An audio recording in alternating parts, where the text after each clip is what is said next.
संगीता एक साबुन खरीदना चाहती है जिसका मूल्य 10 रुपये। उसके पास एक 5 रुपये का सिक्का, 2 1 रुपये के सिक्के और 5 50 पैसे के सिक्के हैं। उससे साबुन खरीदने के लिए और कितनी धनराशि की ज़रूरत पड़ेगी? तो उसके पास एक 5 रुपये के सिक्के, 5 रुपये का एक सिक्का है यानी कि 5 रुपये हो गए। 2 1 रुपये के सिक्के, 1 रुपये के 2 सिक्के यानी कि 2 रुपये हो गए। और 5 50 पैसे के, 50 पैसे के हैं 5 सिक्के यानी कि 2 रुपये 50 पैसे हो गए। इन सबको जोड़ेंगे तो बनेंगे 9 रुपये 50 पैसे। और उसके पास 10 रुपये हैं, 10 रुपये हैं तो 10 में से इसको क्या करेंगे, घटा देंगे तो आएगा 50 पैसे, यानी कि उसके पास 50 पैसे होंगे तो वो साबुन को खरीद पाएगी। ऑप्शन डी सही है। अगला प्रश्न देखेंगे। रुबीना ने कार से 16:50 पर अपनी यात्रा शुरू की और उसी दिन 21:15 समाप्त की।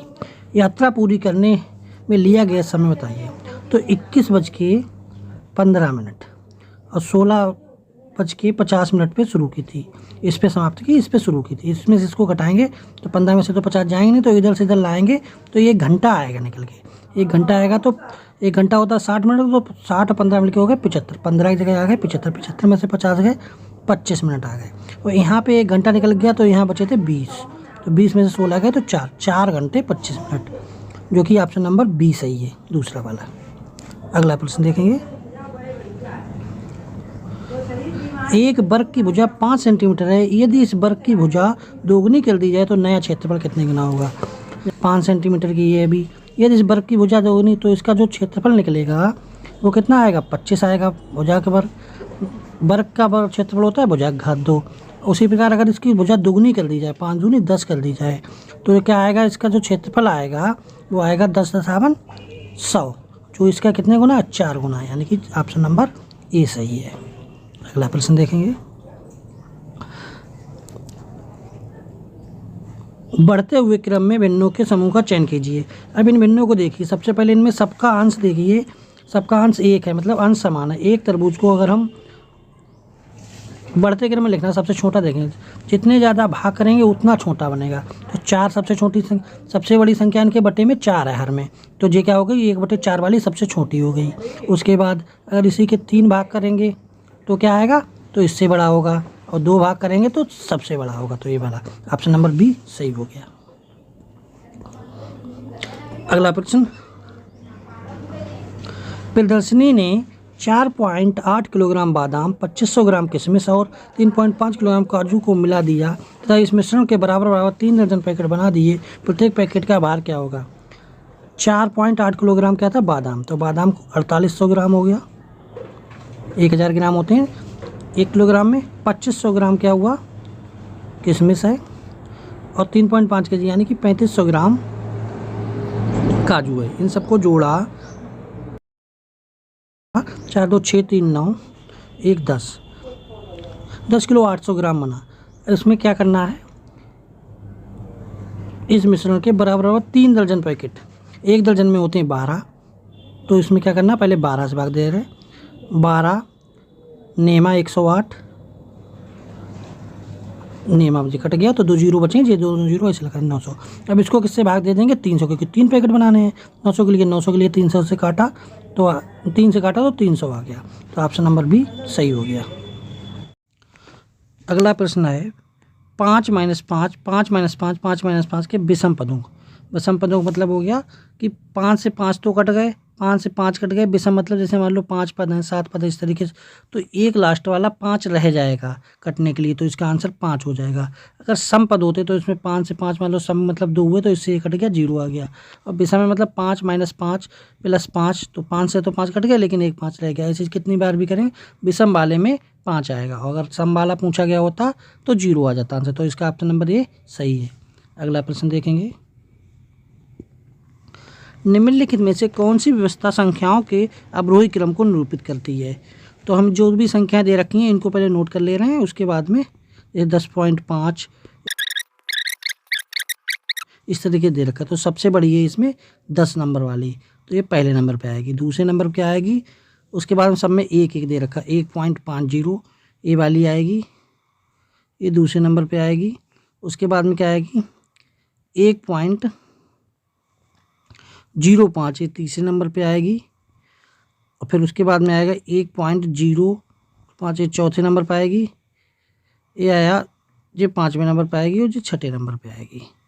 ये दे रखा है ऑप्शन नंबर 1 में ही दे रखा है, तो ये सही है। ऑप्शन नंबर 1 सही होगा। अगला प्रश्न देखेंगे। 100 लाख को निम्न में से किस रूप में निरूपित किया जा सकता है। 100 लिख दिए, उसके बाद हम लाख में कितने जीरो थे 5, तो 5 लगाएंगे। 1 2 3 4 5 गिन लेंगे। इकाई, दहाई, सैकड़ा, हजार, 10,000, लाख, 10 लाख, करोड़। 1 करोड़ के बराबर है, तो ये ऑप्शन नंबर बी सही हो गया इसका। अगला प्रश्न देखेंगे। 100 में एक पूर्ण संख्या जोड़ी जाती है और फिर वही संख्या 100 में से घटा दी जाती है। इस प्रकार प्राप्त हुई दोनों संख्याओं का योगफल कितना होगा। तो क्या है 100 में मान लो हमने x जोड़ लिया और 100 में से ही हमने x घटा लिया, इन सब दोनों को जोड़ा तो x कट गया, 100 200, तो उसका आंसर आ गया 200, जो कि ऑप्शन नंबर सी में दिया हुआ है। अगला प्रश्न देखेंगे। निम्नलिखित में से 3630 का एक गुणनखंड नहीं है। तो पहले तो देखो 3 + 6 + 3 और 0 को इनका योगफल करके देखा तो 6 3 9 3 12 आ गया। जैसे इनका 12 आया, 12 9 के पहाड़े में नहीं आता है, तो 9 से ये संख्या नहीं कटेगी, इसलिए ऑप्शन नंबर ए सही हो गया। बाकी सब चेक ही नहीं करेंगे, पहले वाले से ही मिल गया है। अगला प्रश्न देखेंगे। निम्नलिखित में से कौन सा कथन सत्य नहीं है। यदि एक समांतर चतुर्भुज के सभी कोण बराबर हों तो वह एक आयत बन जाता है। हाँ, बिल्कुल सही बात है। दूसरा है यदि एक समचतुर्भुज के सभी कोण बराबर हों तो वह एक वर्ग बन जाता है। ये भी सही है। यदि एक पतंग के सम्मुख कोण बराबर हों तो वह एक आयत बन जाती है। ये गलत है। जब उसके सम्मुख कोण बराबर होंगे पतंग के तो वो एक वर्ग बनती है, आयत नहीं। तो इसलिए ये वाला हमारा सही हो जाएगा, ऑप्शन नंबर 3। चौथा है यदि एक पतंग की सभी भुजाएं बराबर हों तो वह वर्ग बन जाता है। ये भी सही है। सत्य नहीं वाला पूछा था तो ऑप्शन नंबर 3 ही सही हो जाएगा, क्योंकि वो असत्य है। अगला प्रश्न है नीचे दिए गए पैटर्न में लुप्त संख्या क्या है। जैसे 1 6 15 45 66 51 में दिया, तो 6 में से 1 को घटाएंगे तो बचा 5। ऐसे 15 में से 6 को घटाएंगे तो बचा 9, मतलब इसमें क्या 4 जुड़ रहे हैं। तो अगली बार घटाएंगे तो यहाँ पे 4 जोड़ने के बाद यहाँ बनेगा 13, और 13 इस 15 में ले जाके जोड़ेंगे। 15 में इसमें 13 जोड़ेंगे तो 15 और 13 मिलकर हो गया 28। ठीक है, मान लिया 28 आ गया। उसके बाद में क्या करेंगे, इसमें से इसको घटाया तो यहाँ पे 13 आया। ठीक है, और इसमें से इसको घटाया तो 13 4 17 आना चाहिए। 45 में से 28 घटाएंगे तो 17 आएगा, और इसमें से इसको घटाएंगे तो 17 4 21 आना चाहिए। 66 में से 45 को घटाया तो 21। इसी तरीके से इसको घटाने पर 25 आता है। इस तरीके से पता लग गया कि ये पैटर्न सबके बीच बीच में 4 का अंतर है, इसलिए यहाँ पे 28 संख्या ही सही है। तो ऑप्शन नंबर डी सही हो गया इसका। अगला प्रश्न देखेंगे। समूह में से किसमें सभी आकृतियाँ हैं। सभी आकृतियाँ समान हैं, समान देखी जाएंगी। इसमें समान छूट गया है, तो इसमें क्या है घन, घनाभ, गोला और बेलन, ये सभी क्या होती हैं 3D आकृतियाँ होती हैं। तो ये सभी एक जैसी हैं, इसका ऑप्शन नंबर 1 सही हो जाएगा। बाकी दूसरे ऑप्शन में वृत्त दे रखा जो कि 2D है। घन, घनाभ तो 3D है लेकिन वृत्त 2D है, इसलिए ये एक जैसी नहीं हुई। तीसरे में घन, घनाभ और अर्धवृत्त क्या हो गया 2D हो गया। घन, घनाभ तो 3D है, इसे घन, घनाभ चौथे वाले में दिया हुआ है, और वृत्त क्या हो गया 2D हो गया। तो ये तीनों ऑप्शन गलत हैं, बाकी जो पहला वाला ऑप्शन है वही सही है। अगला प्रश्न देखेंगे। अगला प्रश्न है अम्बिनी 36 सर्वसम वर्गों को अलग अलग प्रकार से आयतों में व्यवस्थित कर रही है। वह इन वर्गों द्वारा अलग अलग कितने प्रकार से आयत बना सकती है। देखिए तो वो इसी प्रकार से आयत बना सकती है। इसे 36 दे रखे हैं तो 1 2 3 4 मतलब 1 × 6 36 करके, मतलब एक लाइन करके। दूसरा क्या तरीका हो सकता है कि वो उसको 2 लाइनें 18 18 की 2 लाइनें लगा दे इस टाइप से, 2 × 36। फिर तीसरा तरीका क्या हो जाएगा 3 × 12 3 लाइनें लगा दे 12 12 की। चौथा हो जाएगा 4 लाइनें लगा दे 9 9 की। और सबसे लास्ट वाला तरीका हो जाएगा 6 लाइनें 6 6 की।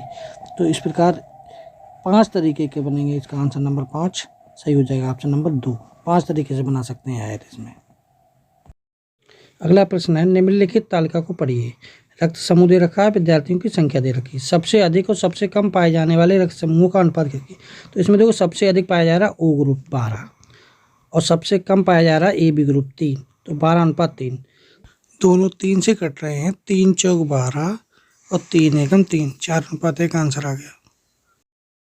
अगर वीडियो अच्छी लगी हो तो लाइक, शेयर और सब्सक्राइब जरूर करें।